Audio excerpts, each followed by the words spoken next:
God, glory to God. Good morning. Matthew chapter 24, verse 1 to 14.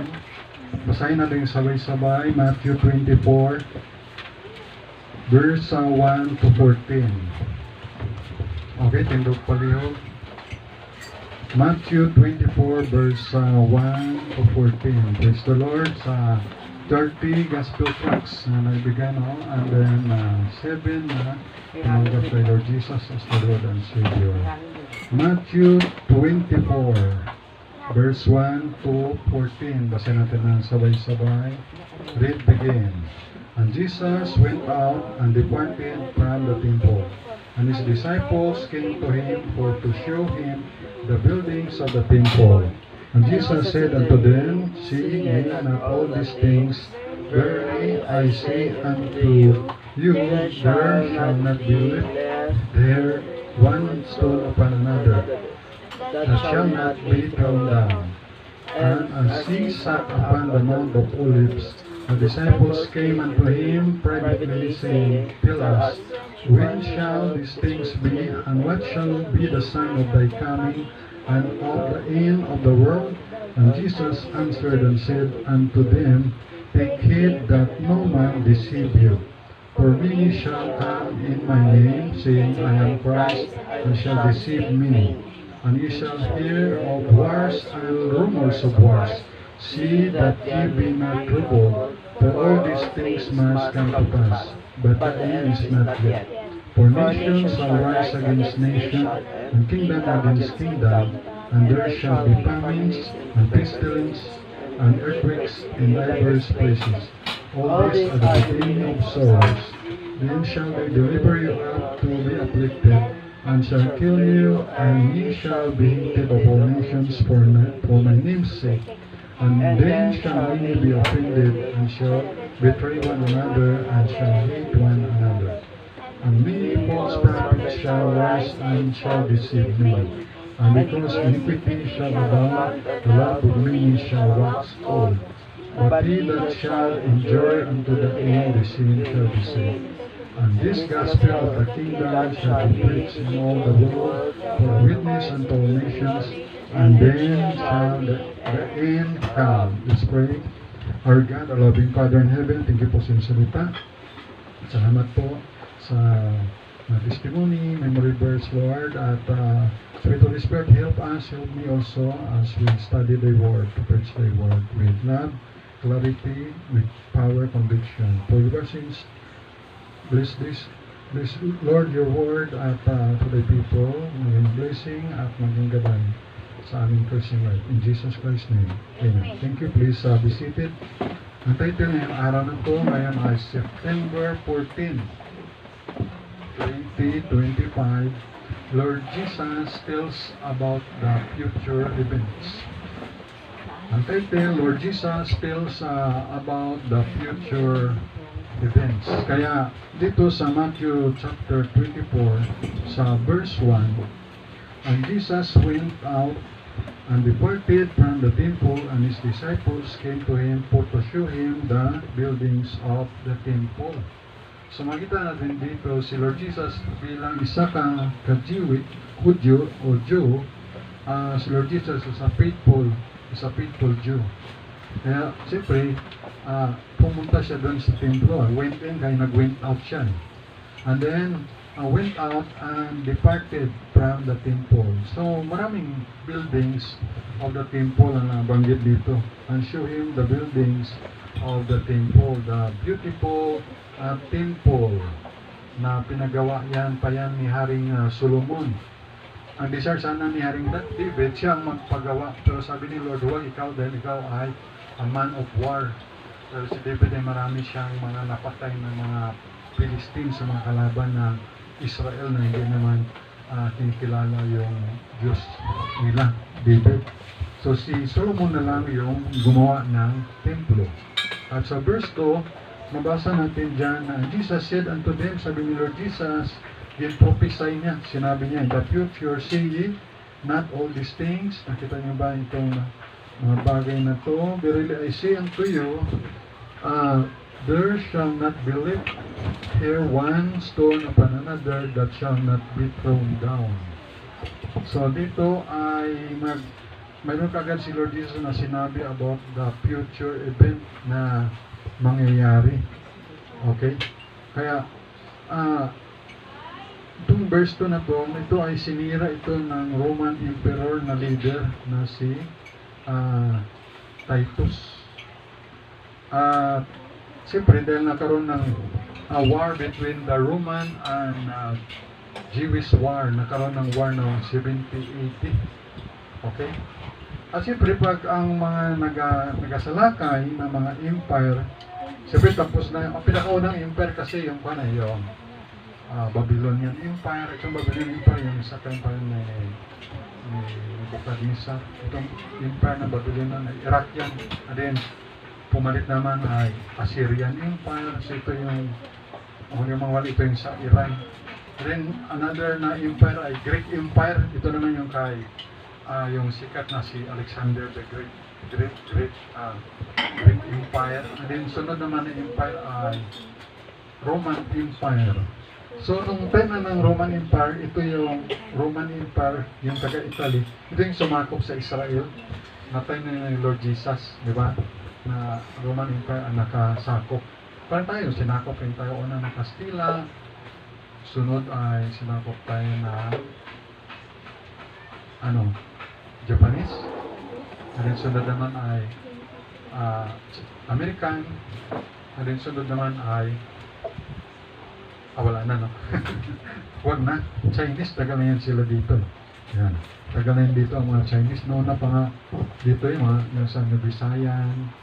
Yung mga nauna pa yan sa atin. Ibig sabihin sa edad ba? Pero sila ay negosyante ng mga Chinese. Kaya yung iba na mga Phil-Am na eh. Okay, so that time na empire naman, ang Roman Empire at saka yung Jewish, ang Israel nag-gira noong 70. Kaya ito ay 70 AD. Kaya giniba nila yung templo. Kaya sabi ni Lord Jesus ay walang matitira dyan na there shall not be left in here one stone upon another that shall not be thrown down. Ibig sabihin mag-iba talaga. Kaya siyempre ginasunog kasi nila. Kung sino yung nagasalakay na invaders, usually ang ginagawa nila yan ay sinusunog, ginigiba talaga nila. Yan, para masabi na strong kami. So sisirain nila yan, mga structure, tulad itong templo na to sa Jerusalem, sunugan nila, yung mga existing structure na gin-build nyo kayo, mga Jewish people, you build it, binil pa ni Solomon, then we destroy. Para ma-prove lang na you cannot defend or protect your territory. So hindi na depensahan ng mga Jewish people para masabi rin ng mga invaders na sumakop na we are strong than you. Pero that's kwan lang yan, no? Ganun lang sila. Hindi lang ganun. Ibig sabihin ay napropesay na kasi yan ni Lord Jesus na nangyari yan. There shall not be left here one stone upon another that shall not be thrown down. Ibig sabihin kahit na sinira yun ang mga Roman Empire ng mga soldier, bago nila sira noong 70 AD, ay nasabi na yan ni Lord Jesus before. Kasi sa Lord Jesus ay nabuhay lang siya na 33 years old and 6 months bago siya pakop sa cross. So yan ang kanyang lifespan lang. 33 and 6 months lang. 33 years and 6 months. So yung iba naman, umabot ng 120 years. Si Charlie Kirk, 31 years old lang. Sa October na to mag-32 sana siya. So hanggang sa kalendaryo lang yung edad niya. Then, nangyari yan na sinabi ni Jesus, siyempre mga 33 AD. Ayun. Pero itong pagsalakay ni Titus, yung emperor ng Roma, ay 70 AD na. Okay, so, nakikita na yan ni Lord Jesus, siyempre advance pa naman sa Diyos, Panginoong Jesus. So, sa verse 3, mayroon dito mga tanong. Ito may tanong niya sa nung si Jesus ay nakaupo dito sa Mount Olives. And as he sat upon the Mount of Olives, the disciples came unto him. Lumapit yung mga disciples ni Lord Jesus. And then, privately, saying, tell us, sabi mo sa amin, when shall these things be and what shall be the sign of thy coming? Ano ang sign mo, Lord, ng iyong pagdating and of the end of the world? Ano yung sign ng katapusan ng sanlibutan? Yan. So, noon, di ba po nakaabot kayo ng 1999? Di ba? Tapos 1999, pag year 2000 daw, ay parang yung end of the world, year 2000 na, di ba? Yun ang tatapos yung mga computer, no? Mga gano'n, ay, pero wag man. Tapos meron naman lumabas na yung Ayan Akda. Sa September 23 daw at 24, ngayong taon ba? September 23 and 24. Lapit na. 20 pa na yun, 14. Ba, 9 days na lang and 10 days. Ay mag-rapture daw. Sabihin, kunin daw tayo. So, yan ay mga sinasabi lang ng mga tao. Kapag pumalpak yan, mga bulaang propita sila, bulaang tagapagturo. Okay? Kaya, dito naman nagtanong yung mga disciples, ano, Panginoon, ang sign ng iyong pagparito at kailan matapos ang sanlibutan? End of the world. Yan. So, itong mga tanong na to ay tanong ng a question of curiosity. Curious sila. Curious sila. And then, anticipation. Siyempre, yung antay nila. And then, ito ay immediate information. Gusto ka nilang malaman. And then, excitement at advanced knowledge. Pero yung answer ni Lord Jesus ay dito sa verse 4. Sabi sa verse 4, and Jesus answered and said unto them, take heed, mag-andam kayo, no? Magbantay, maging alert, that no man deceive you na walang sinamang tao ang mandaya sa inyo. Sa verse 5, for many shall come in my name, maraming magdarating sa aking pangalan. Ibig sabihin, using the name of Jesus for pleasures. Ibig sabihin, gagamitin lang yung pangalan ni Jesus Christ para sa kanilang personal gain, pleasures, sa kanilang sexual abuse, to children, boy or girl, sa babae, sa wife, yan. Sila magsabing, I am Christ. Sabi na doon, I am Christ and shall deceive me. Sabi nila, ako si Kristo and shall deceive, dadayain nila yung marami. Kumbaga ito ay mga false claim na sila ay si Jesus Christ. Isa na dyan si Pastor Apollo Kibuloy. Sabi niya siya daw si Lord Jesus Christ. Yung malabo daw. Pero ang dami pa rin nadideceive doon, nadadaya. Ayan. Meron din yung mga taga-Brazil na mahabang buhok, may bagbasir si Jesus Christ. Meron taga-Siberian, yung sa Europe, malapit rin sa Russia. Siya din si Jesus Christ. At may yung sa Pilipinas noon, may nagkandidato ng pagka-presidente sa eleksyon, nagpersa ng kandidasi, sabi niya, ako si Jesus Christ. Sabi niya. Kaya, mayroong top 10 na nag-claim na sila ay si Christ, Jesus sila, na naka-record dyan na, kita mo yan sa YouTube channel, meron yan. So, yung Christ naman ng iba ay, yung naniwala kami kay Christ, pero si Christ, Jesus ay siya lang ay small God, maliit lang siya na Diyos para sa kanila. Pero sa atin, si Lord Jesus ay equal with God the Father. Hindi si Jesus maliit na Diyos para sa kanila, siya ay malaking Diyos. Siya equal with God the Father. Mabasa natin yan sa Isaiah chapter 9 verse 6. Yan sa Isaiah 9:6. Sabi doon ay, siya ay tawagin na mighty God. Isaiah 9:6. Makita nyo doon? Sabi doon ay, the mighty God. Yan ang pangalan niya. Mighty lang. Ibig sabihin, maliit lang siya. Hindi siya almighty. Maliit siya. Mayroong Almighty God. Almighty God.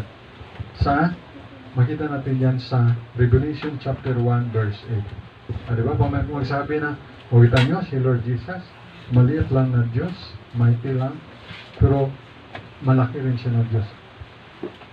Almighty God. Revelation chapter 1 verse 8.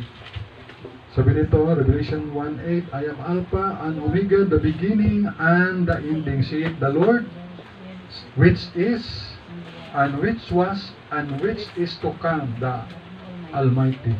Almighty. Oh, the Almighty. Di ba? Sa Isaiah 9:6, Mighty God. Pero dito sa Revelation 1:8, Almighty. Ay sino dito? Which is to come. O sino yung darating? Which is to come. Diba si Jesus Christ? O. Almighty siya. So hindi siya maliit. Okay. Pero merong sabi ni Ma'am Milben, istorya kami yan. May man ng speaker, pastor sa Yaman sa Kalibo, may speaker sa isa ka simbahan nga. Ang speaker na nagambot ang what agapati sa second coming na si Lord Jesus ay darating muli, second coming. Ayun po. So gatulong nga pastor ay mali. Anong turo? May second coming na yung bagay yun. And which is to come. Diba? Nagabawan sa John chapter 14 na I will come again and receive you unto myself, sabi niya sa mga disciples. Siyempre wala na yung mga disciples. Siyempre kung sino ang madap ng Lord Jesus dito. So sabi nga ng mga angel sa Book of Acts, nakita niyo yung umakyat sa langit na yan, siya rin ay bababa dito. So darating muli si Lord Jesus. Meron na tawag na rapture. So salubungin natin si Lord Jesus doon sa alapaap sa Book of Thessalonians siya. So sabi nga ng iba, hindi pa naman mag-touchdown si Jesus sa lupa. Ibig sabihin doon lang siya sa papawid sa alapaap lang, salubungin natin. Darating si Jesus. Siyempre another topic yan. So nakita nyo na, hindi lang mighty God si Jesus, siya rin ay Almighty God. Kapantay ng God the Father at ng God the Holy Spirit. Siyempre, iba nitong mga turo at mga saksi magdito na Diyos si Jesus para sa kanila. Yung Christ naman ng iba ay prophet lang, propeta lang. Yun naman sa Islam teaching. Propeta lang ang kilala nila kay Jesus Christ. Pero sa atin, ay more than propeta siya, pero masigit pa doon. Siya rin ay Son of God, God the Son. Siya ay Lord, siya ay Savior, siya ay King of Kings and Lord of Lords. 1 Timothy 6:15. No? The Lord Jesus Christ is King of Kings and Lord of Lords. At siyempre, siya ay God. John chapter 1, verse 1 and verse 14 and 1 Timothy 3:16. Yung Christ ng iba ay tao lang. Tao lang si Christ. Siyempre, turo naman yan ng Iglesia ni Cristo na si Jesus Christ ay yan ang teaching nila. So tayo dito wala naman tayong sa personality. Ang atin dito ay yung teaching, yung error ng teaching. Kumbaga wala tayong against sa tao, sa personal. Ang atin naman ay what the Bible says. Atin dito ay yung teaching. Kung ano nasa Bible yan, doctrine, teaching natin. Kumbaga wala tayong personal na teaching kung anong truth. So, sabi nila, ay tao lang si Kristo, si Jesus Christ. Pero ang ating Christ ay Diyos siya. Diyos siya na nagkatawang tao. 1 Timothy 10. Ano nasa inyo sa 1 Timothy 3:16? And without controversy, great is the mystery of godliness. God was manifest in the flesh, ang Diyos ay nahayag sa laman. O sino yung Diyos na nahayag sa laman? Si Lord Jesus Christ. Justified in the spirit, sin of angels, preached unto the Gentiles, believe on in the world, receive up into glory. Maging sa John chapter 1 verse 1. In the beginning was the Word, and the Word was with God, and the Word was God. Yung Word was God. Ang Diyos, ang salita ay Diyos. Sa verse 14, and the Word was made flesh. At yung salita ay nahayag sa laman. O sino yung nahayag sa laman? Si Jesus Christ. See? Kaya si Lord Jesus, hindi lang siya fully man, siya rin ay fully God. Truly man, truly God. Yung Christ naman ng iba ay nilikha lang. Yung baga, si Jesus Christ ay created lang. Kaya nga firstborn. Create lang daw. Pero sa atin, si Jesus ay creator, siya ay manlilikha. Hindi siya nilikha, manlilikha siya. Genesis 1:26. And God said, let us make man in our image, after our likeness.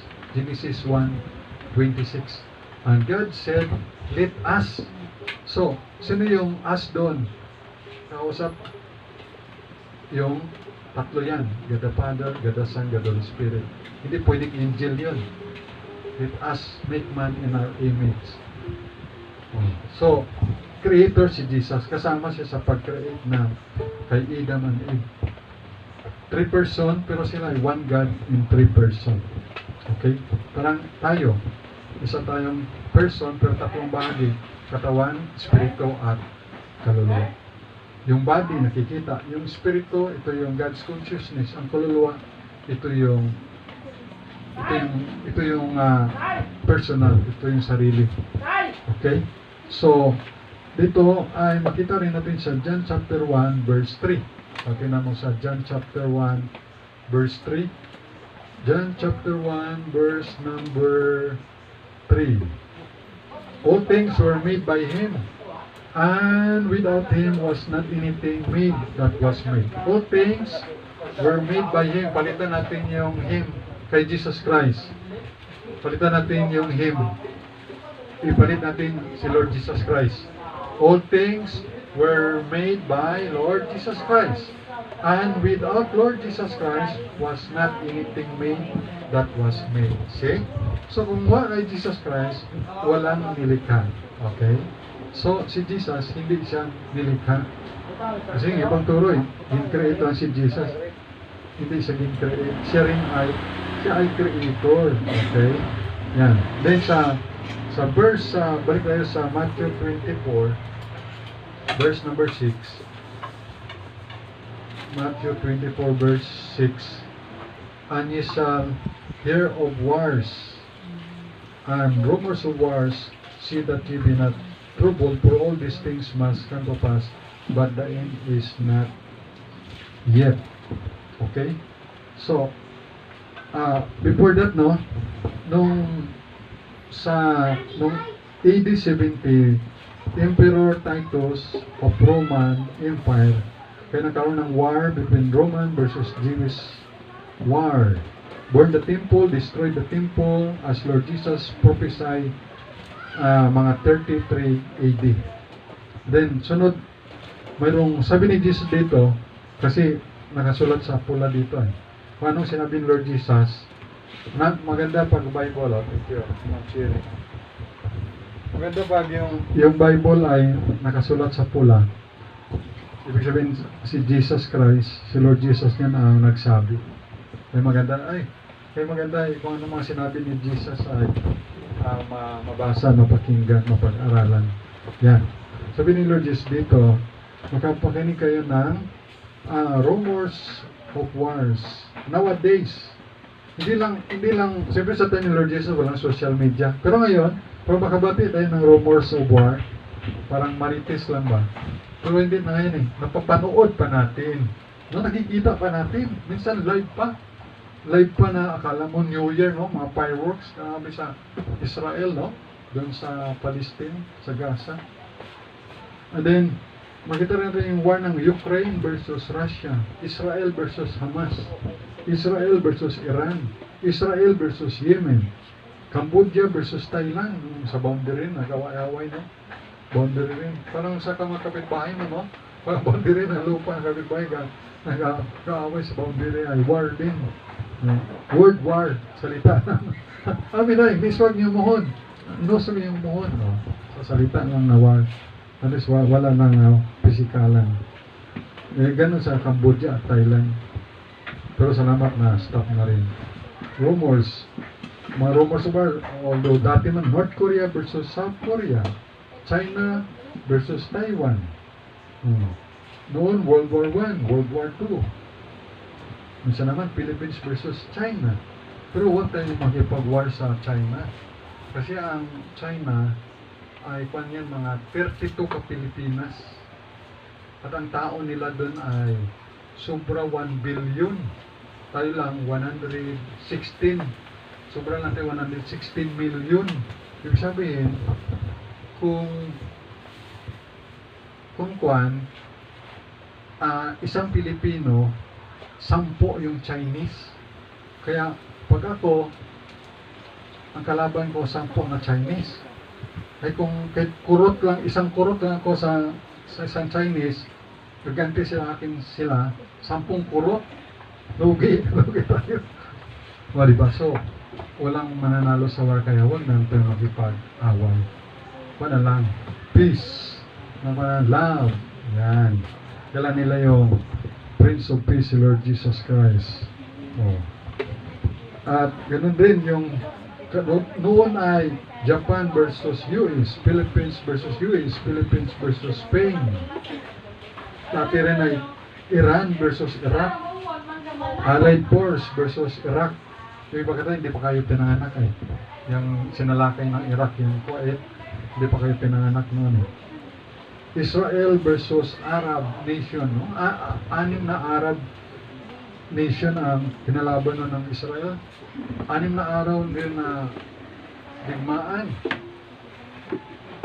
6 na araw digmaan at ang kalaban ng Israel, Egypt,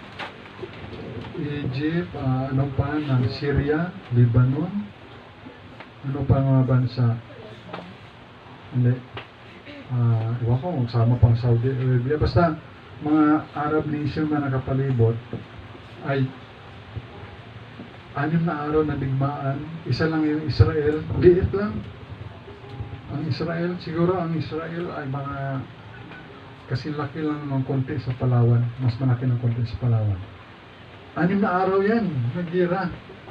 Panalo ang Israel. At sa ikapitong araw, nagpahinga yung mga Israelites. Parang biblical din eh. Nagpahinga rin sila. Parang pag-create na din ng Panginoon.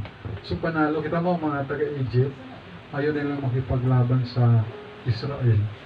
Kahit yung mga karating bansa, ayaw nila maglaban kahit matatalo sila. Pero itong Iran, no? Sige pa rin. Alam niyo yung ang Iran sa Bible, mga makaibigan niya dati sa Israel. Alam niyo si Queen Esther? Si Queen Esther sa Bible, ang napangasawa niya si King Ahasuerus, yung makamali. Ay kung yun, hari yun ng Iran. Kung ay hari noon na bansang Iran. Assyria yata. Hindi ko mga sa Bible name dati. Yun magkaibigan, dati yan sila. Galing kung depende sa leader kasi. Ang mindset kasi ng mga leader ng Iran, ubusin ang lahi ng mga Hudyo, ay hindi talaga yung matatalo yung mga Hudyo, mga Jewish people. Dahil may pangako ang Diyos niyan. Kung sino mag-bless sa Israel, i-bless ng Diyos. Kung sino mag-curse sa Israel, i-curse ng Diyos.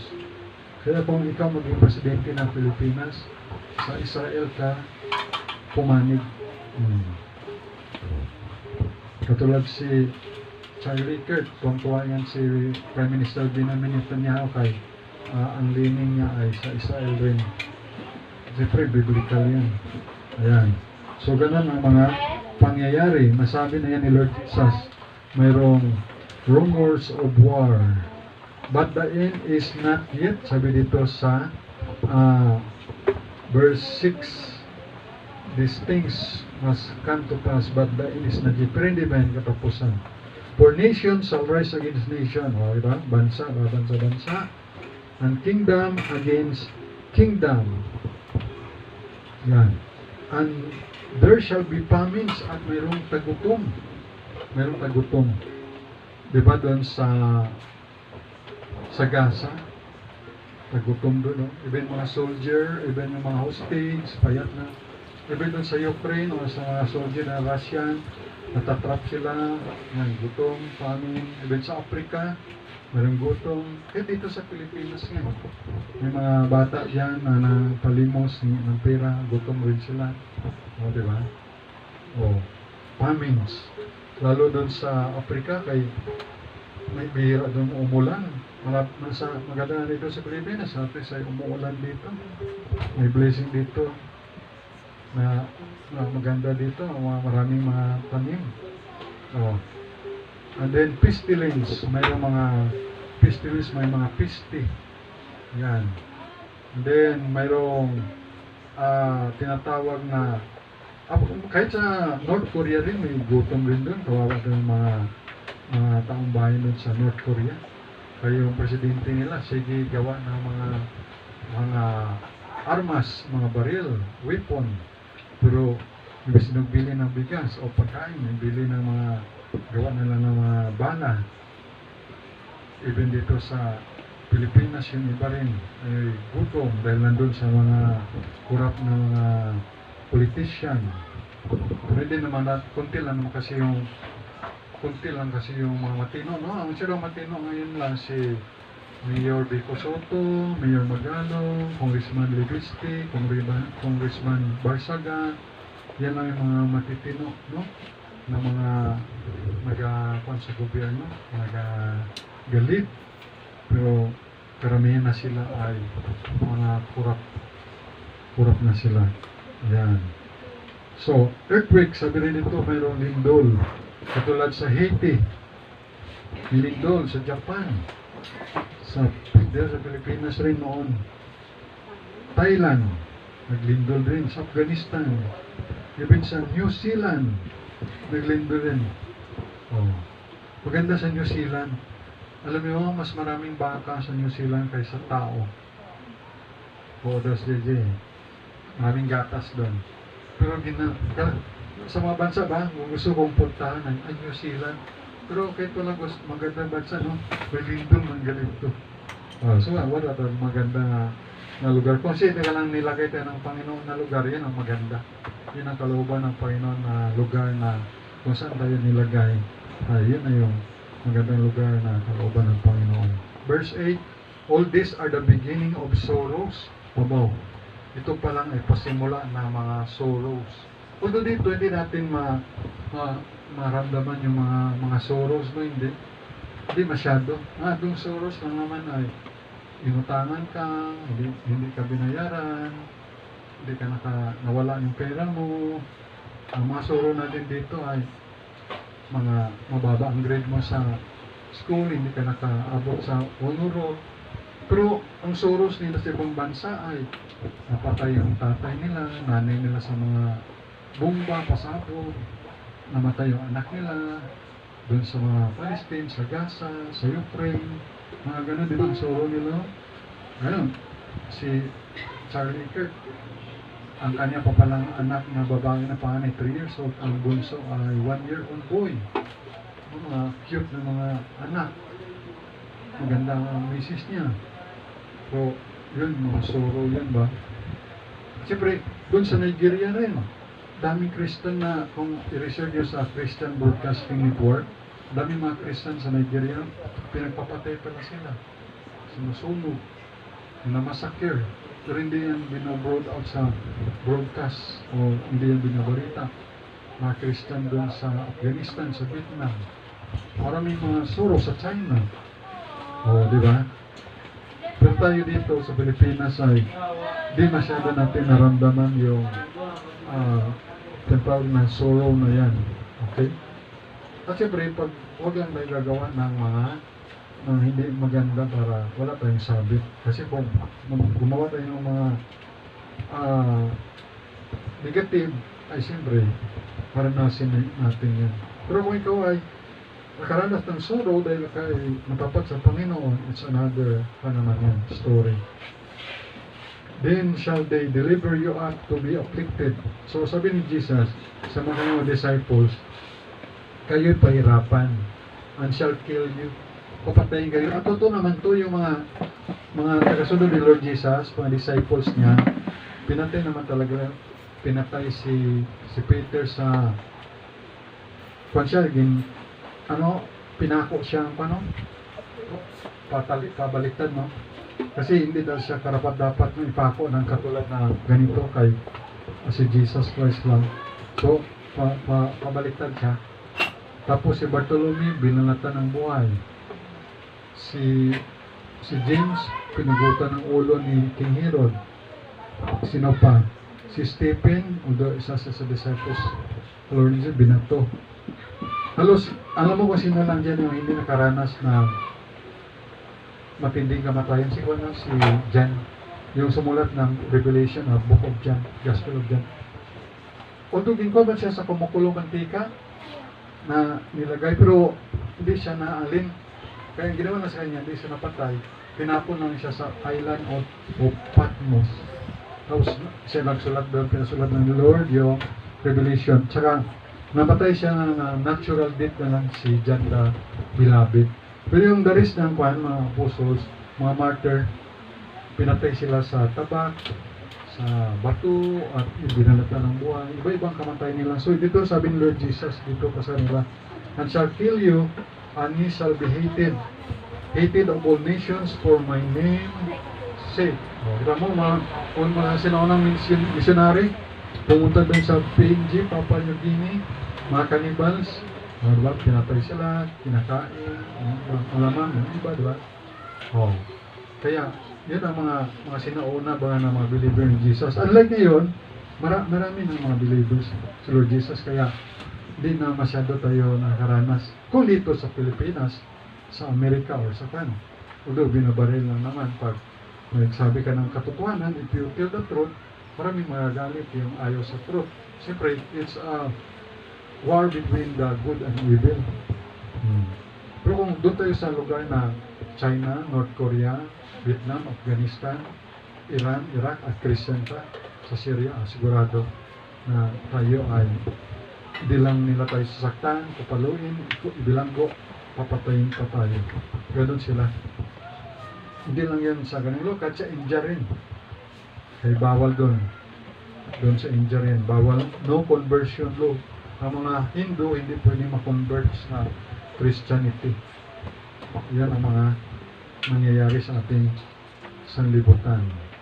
Kaya dito, then shall deliver you to the afflicted, and shall kill you, and he shall be hated of all his namesake, and then shall many be offended, and shall betray one another, and shall hate one another.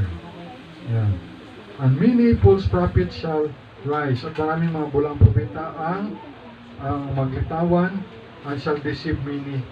Ibig sabihin, no, sa dami mga churches dito sa buong mundo, no, ang kalaban ng katotohanan ay, truth church ito, itong church, si Jesus Christ, Diyos, Jesus Christ Savior, Lord. Pero yung mga ibang teaching ng mga kapalibot, daming churches rin. Pero mga iba pala ang turo nila. Minsan ginagamit lang nila yung pangalan na Lord Jesus Christ, there's a kingdom of the Lord Jesus Christ, pero mali man ang turo. Diba? Oh.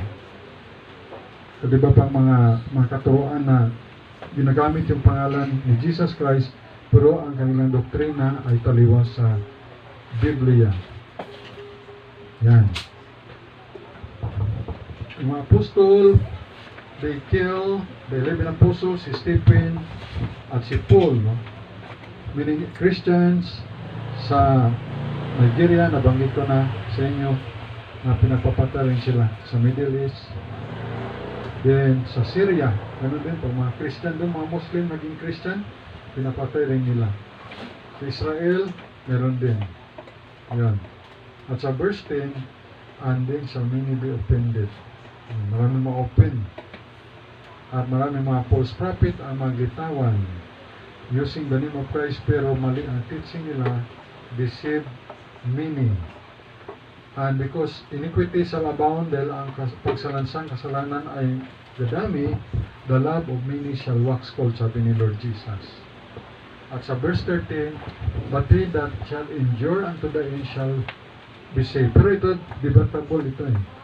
Dinadebatihan pa ito eh.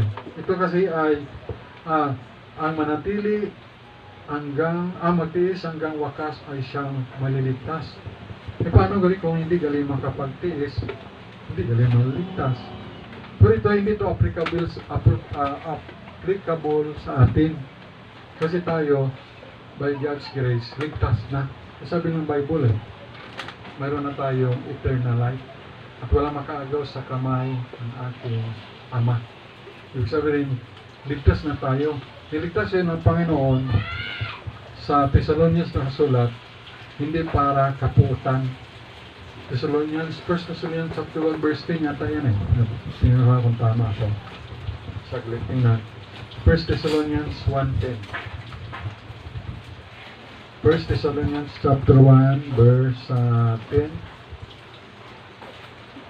Tama doon. And to wait for His Son, so gahugat sa kay Jesus Christ. Sabi ni Pablo, from heaven, whom He raised from the dead, binuhay siya ng Diyos sa mga patay ng Diyos Ama. Even Jesus, which delivered us from the wrath to come. Tayo ay delivered, niligtas na tayo sa puot na darating. Okay? So, ding verse 13, pero siya na mag-endure, magtitiis hanggang wakas, ay siyang maliligtas. So ito yung ang interpretation dito ng iba, di ba, mag-rapture, kukunin tayo, salubungin ng Panginoon sa papawid. So may maiwan dito. Na mga tao, and then kasama yung mga Hudyo, and then pag kaya nilang magtiis, at hindi sila magpatatak ng 666 sa noo at sa kanang kamay, yun, maliligtas sila. Pero once na nagpatatak na ng 666 sa noo at sa kamay, identify na kay Satan, hindi na yung maligtas. Pero yung magtiis na ayaw ko niyan, magtakas siya, magtago siya, ay magtiis siya hanggang wakas siya, maligtas. Ibig sabihin maligtas yung kanyang siyempre ang kanyang physical body and even ang kanyang kaluluwa. Yan. Pero tayo, siyempre wala na tayo dito. Narapture na tayo. So ito sa mga maiwan dito. And this gospel of the kingdom, marana sabi ni Lord Jesus, and this gospel, ibig sabihin itong gospel ay good news. Yung death, burial, and resurrection of the Lord Jesus Christ. Yan yung gospel. Gospel of the kingdom. O sabi nga, ito ay si Jesus, gospel of the kingdom. Pero kay Apostle Paul, gospel of grace. Okay? Ay ma-preach in all the world. Ang world ay mayroong 195 nation ngayon. Pero sa time ni Lord Jesus, siyempre, ilang nation pa lang, wala pa naman nun. Kunti lang naman wala pa ang Pilipinas. Nandiyan na yung Pilipinas siguro, pero di tayo sure kung may tao na dito. Pero sabi ni Jesus, may preach ito all the world, in all the world. Katuloy nga 195 world na nation na tayo sa world. For a witness unto all nations, and then shall the end come. Ayan. So kung makabati kita sa mga gutom, earthquake, mga gira, mga away sa politika, and everything, hindi pa pala yan wakas, hindi. So wakas na gali, may pagro, may preach ko gali si Jesus Christ o gospel. Ibig sabihin ay dapat kontat ang mga kilalang sikat sa personalidad, no? Katulad yung mga sports yan, no? Mga sa sports, sa boxing, sa tennis, sa basketball, NBA. Di ba kung naman kin-interview sila, no? Dapat banggitin pala nila si Lord Jesus. Si Lord Jesus, yung Lord and Savior, kailangan mag-repent and by faith mag-receive kay Jesus as Lord and Savior para makabati ro Buddhist, Hindu, Muslim, Atheist, tanang agnostic, makadinig sa natin, nakadinig sila na si Jesus ay namatay, nilibang muli na buhay at mag-repent ka and be with Jesus. So kung sabihin niya ng mga kilala na mga personality, mapabilis ang pagdating ni Jesus. At tayo rin, the soul winning, hindi lang pasok, rin bawat sa gasyer, ayun, pag makadinig na sila ng gospel, and then the end shall come. Okay? So, kung gusto natin madasig mag-abot si Lord Jesus, ay share Jesus Christ to others. Nagets nyo? Kaya hindi kita magpakulba sa mga kung may mga gira, may lindol, wala yan. Ang end of the world talaga, and then the end shall come, pag yung gospel ay ma-preach. Kaya may mga missionary sa mga bansa, sa mga iba't ibang bansa, sa 7 continents. of the world. Kasi hindi, kahit sa Thailand, alam niyo ba sa Thailand, sabi ni Missionary Report, hindi kilala si Lord Jesus sa Thailand. Mas kilala pa yung si Pacquiao at sa Coca-Cola sa Thailand. Sino si Jesus Christ? Siya ba ay katulad ng Coca-Cola? Imagine, sa Thailand, hindi kilala si Jesus Christ. Kahit sa Japan, alam niyo kung nabanggit yun ng missionary, alam niyo kung ilan ang porsyento ang sa Japan, ang Christian, parang less than 1% lang. Ang paniniwala kasi sa Japan, tinuturo sa school, yung evolution na yung tao ay galing sa unggoy sa Japan. Kaya ito ba, ang mga Japanese ay seryoso, tapos ay pag hindi makatrabaho, talagang depressed na. So, maganda mag-missionary ka, Kathleen, sa Japan. Mag-aaral ka ng Japanese language. Si JC, maging missionary, engineer, missionary sa Japan. Mag-aaral ka ng Japanese language. Mukha kang Japanese. So, hindi may opportunity bawat isa. Okay? So, wala pa yung end of the world hanggat hindi pa na ma-preach yung gospel. Pero kung sa tanan yun nga, sa tanan yun nga bansa, 195 nation, pag si Lord Jesus Christ karon ay naipahayag, no? Sana pati ko mga broadcast, no? Mga television, kasi ibang television station man ay mga against man kay Jesus Christ. So namat man ang negosyo ng kanila, anti-Christ man kasi yung iba. Pero kung tanan ay nag-share kay Jesus Christ, makabati na rin mga tao. Then, makabati sa makadinig sila ng gospel na si Lord Jesus ay namatay sa krus dahil sa sala ng tao, inilibing, after grace, muli na buhay, at sila mag-repent, and by faith, believe Jesus, receive Jesus as Lord and Savior, and then, nakadinig sila ng gospel, and then the end shall come. Diba? So as long na hindi pa nakadinig, ay hindi pa darating si Lord Jesus. So pag nakadinig na sila, yan, the end shall come. Kaya, ay paano yung nag-reject? Kanila na yon. Nag-reject sila kay Jesus, kasalanan nila yon. Importante, nakadinig sila. So kita mala nag-warning, nag-share kita. Okay? So praise the Lord na tayo ay niligtas ng Panginoon. Let's pray. Our God, our loving Father in heaven, thank you po sa inyong salita. Thank you, Lord, na bagamit kami ang mga makasalanan. Thank you, Holy Spirit. Thank you, Ama, sa inyong biyaya. Salamat sa mga tinawag mo, mga missionary, nagpayag ng gospel ni Lord Jesus at kami nag-response sa inyong biyaya. Kami nasumpuan mo, Lord Jesus, at kami nag-believe. Thank you po na niligtas mo kami sa inyong biyaya. Meron na kami eternal life, nasulatan ng pala sa Book of Life. We pray, Lord, sa aming mga unsaved loved ones, we pray for their salvation also dito sa Pilipinas, especially ang mga Jewish people and all over the world, ang 195 nations, Panginoon. We pray na sila rin ay maabot ng gospel of the Lord Jesus Christ, even sa mga government, even the government, ng mga leaders, Panginoon, kailangan nila si Lord Jesus Christ to be their Lord and Savior and to be their King in their lives, Panginoon. Habang nakapigit, nakatungo, meron kang mga prayers sa Panginoon, meron kang request sa Panginoon, ipag-pray mo. O sa ating kalagitnaan ay hindi mo pa alam kung nasulat ang pangalan mo sa Book of Life, wala pa, at gusto mo masulat, ay taas ng iyong kamay para sabihin mo, yes Lord Jesus, gusto ko pa isulat ang pangalan ko sa Book of Life. Meron ba? Gusto ang pangalan mo sulat sa Book of Life? Meron magtaas ng kamay?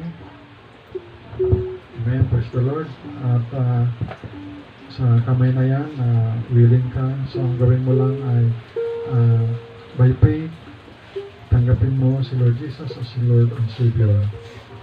Repent of your sins at maniwala ka lang kay Lord Jesus at tanggapin ka siya ang tagapagligtas. At sumunod ka lang sa short prayer na to na yung panampalataya kay Lord Jesus. Okay? Repeat after me pero with all your heart, ha? Ito ay leading rin na ating sweet Holy Spirit. Lord Jesus, salamat po. Ako po ay minahal niyo. Magamat ako ay makasalanan. Inamin ko po, ako ay nagkasala. Patawarin niyo po ako sa lahat ng kasalanan, naisip, nasalita, at nagawa. Lord Jesus, pinatanggap kita sa buhay ko, sa puso ko, na may pagtitiwala sa iyo at pananampalataya sa iyo bilang aking sariling Panginoon at tagapagligtas. Lord Jesus, pakisulat po aking pangalan sa Book of Life. Salamat po sa pangako mo ng buhay na walang hanggan. Salamat po, Ama, sa pribileyo na ako ay maging anak mo. Salamat po sa blessings of eternal life. In Jesus Christ's name, Amen. Amen.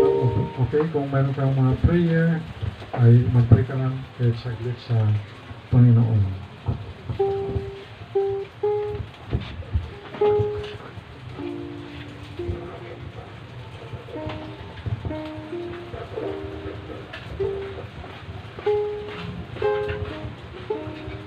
Amen. Praise the Lord. Lord, salamat din sa mensahe at salamat man sa mga anak mo nag-response na sandahay may pagtukin mo at salamat sa pagsulat mo sa aming mga pangalan sa Book of Life because of the Lord Jesus, sa kanyang pagliligtas sa amin.